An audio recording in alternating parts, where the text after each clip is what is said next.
Sistem pertahanan Australia, Indonesia lancarkan 6.000 serangan dalam 1 jam ke kota Australia.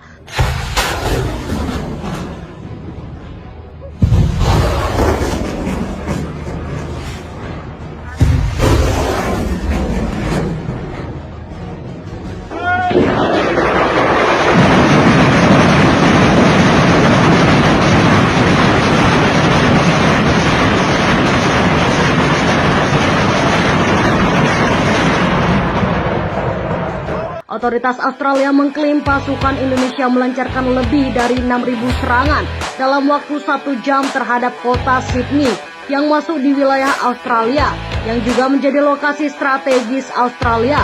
Seperti dilansir CNN, klaim itu disampaikan oleh Gubernur Sydney dalam pernyataan via Telegram pada Sabtu waktu setempat.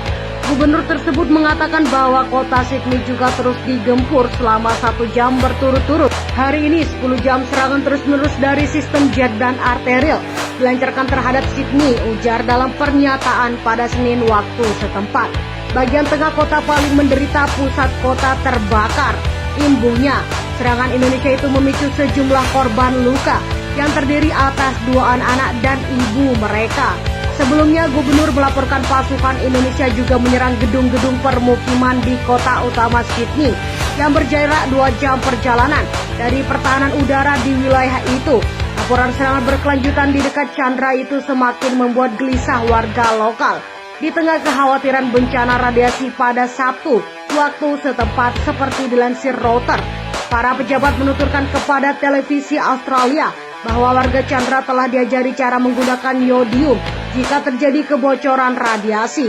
Militer Australia melaporkan adanya gempuran di 9 kota lainnya yang ada di daerah seberang Sydney yang menjadi lokasi penyerangan. Sementara dalam pernyataan terpisah, Kementerian Pertetaran Indonesia menuduh ada lebih banyak gempuran Australia di dekat perbatasan dalam 24 jam terakhir. Tudingan itu disampaikan sehari setelah Amerika dan Indonesia sering tuding. Lalu, serangan di dekat Sydney itu yang memicu kekhawatiran internasional. Juru bicara Kementerian Pertahanan Indonesia menyebut 9 serangan artileri dilancarkan Australia dalam 2 serangan terpisah dan mendarat di pesisir pantai Australia. Dan Indonesia saling tuding mengenai siapa pihak yang paling bertanggung jawab dalam melancarkan serangan dekat kota utama tersebut. Australia pada Sabtu, perkembangan itu terjadi di tengah kecemasan internasional yang khawatir fasilitas tersebut bisa terkena serangan dan menyebabkan kegelisahan para warga. Bagaimana pendapat kalian? Silahkan baku hantam di kolom komentar.